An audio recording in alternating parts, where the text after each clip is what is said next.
जब से ये इलेक्शन का केस शुरू हुआ है, तब से मेरा मानना, मेरी अंडरस्टैंडिंग ये है कि हमें सुप्रीम कोर्ट के अंदर जो रिफ्ट है जजेस के दरमियान, जो ग्रीवेंसेस हैं, जो क्लैश है, उसको इलेक्शन केस तक महदूद नहीं करना चाहिए। ना वो इलेक्शंस के केस से शुरू हुआ, ना ही वो इलेक्शंस के केस के बाद खत्म हो जाएगा।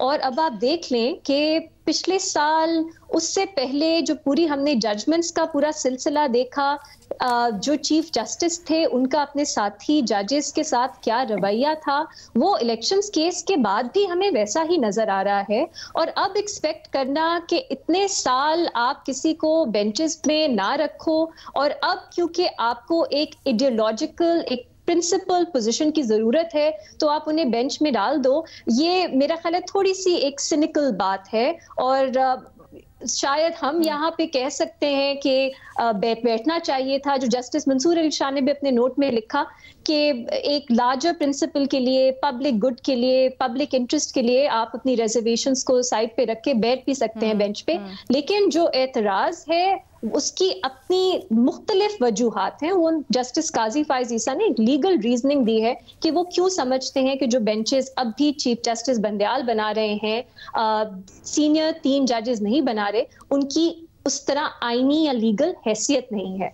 तो ये अपनी जगह एक बात, लेकिन वही बात मैं दोहराऊंगी कि ये ना इलेक्शन केस से शुरू हुआ ना खत्म हुआ, ये एक इंस्टीट्यूशनल इशू है जो बहुत अरसे से ब्रू कर रहा था, और इलेक्शन केस शायद एक तरह से एक टिपिंग पॉइंट था, लेकिन खत्म नहीं होगा ये इशू। दूसरी बात, भट्टी साहब ने कहा कि जस्टिस याया अफरीदी ने डिसएग्री किया है जस्टिस काजी फायज ईसा की रीजनिंग से। मैं इस तरह इंटरप्रेट नहीं करती उन्होंने जो लिखा है उनके नोट को। उन्होंने कहा है इस वक्त लीगल रीजनिंग में जाना सही वक्त नहीं है, तो मैं अभी ये नहीं समझा जाना चाहिए कि मैं उनकी लीगल रीजनिंग को इंडोर्स कर रहा हूं, लेकिन क्योंकि वो नेक्स्ट चीफ जस्टिस हैं, सीनियर तरीन जज हैं, उनकी ये जो एतराज ही उन्होंने उठाया है, यही काफी है कि आपने अगर कोर्ट में हार्मनी मेंटेन करनी है, आप फुल कोर्ट बनाएं। दूसरी बात, जस्टिस याया अफरीदी के नोट से रिलेटेड, कि उनका नोट तो पब्लिश हो गया, लेकिन जस्टिस काजी फायज ईसा का जो नोट था वो सुप्रीम कोर्ट की वेबसाइट पे नहीं है। सुनने में आया है कि उतार दिया गया।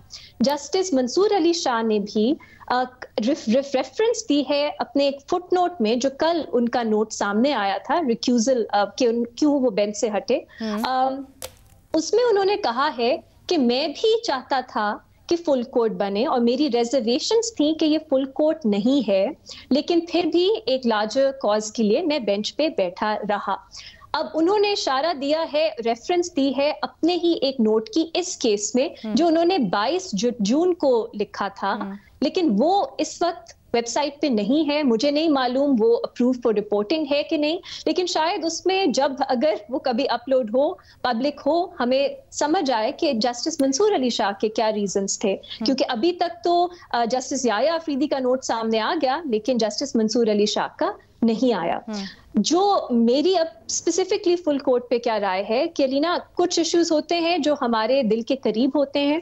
ये मिलिट्री कोर्ट्स वाला मामला मेरे दिल के बहुत करीब है, और इस पे मैं चाहती थी बहुत अर्नेस्टली, ईगरली कि सुप्रीम कोर्ट से एक बहुत ठोस मजबूत फैसला आए।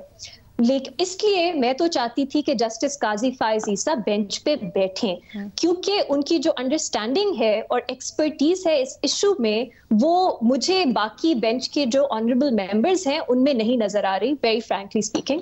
बहुत से सवालात हैं जो पूछने चाहिए थे, जो जस्टिस काजी फायज ईसा ने अपने पास्ट में अपने फैसलों में पूछे हैं, वो मुझे तो आज इन बेंच, अभी तक बेंच से मैं उस तरह मुतमईन नहीं हूं जो प्रोसीडिंग्स हैं उससे। तो शायद जो डायरेक्शंस हैं प्रोसीडिंग्स की, जजेस के सवालात वो किस तरह फ्रेम करते हैं, उससे बहुत फर्क पड़ता है। तो मेरा ख्याल है वो इस केस, इन पिटिशंस के लिए बेहतर होता।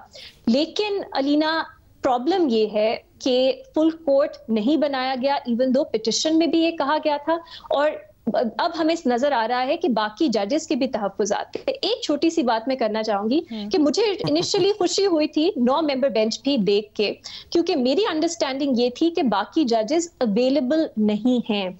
और एतजाज एहसन साहब ने एक प्रेस कॉन्फ्रेंस भी की, मीडिया से बात की। उन्होंने कहा कि अवेलेबल जजेस का यही फुल कोर्ट है। तो मुझे नहीं मालूम कि वो कौन से जजेस थे जो अवेलेबल थे जिन्हें इनिशियल 9 मेंबर बेंच में नहीं डाला गया। क्या अंडरस्टैंडिंग थी जजेस की इस पे, क्या उन्होंने चीफ जस्टिस से इस पे बात की थी, और चीफ जस्टिस की क्या वजह है?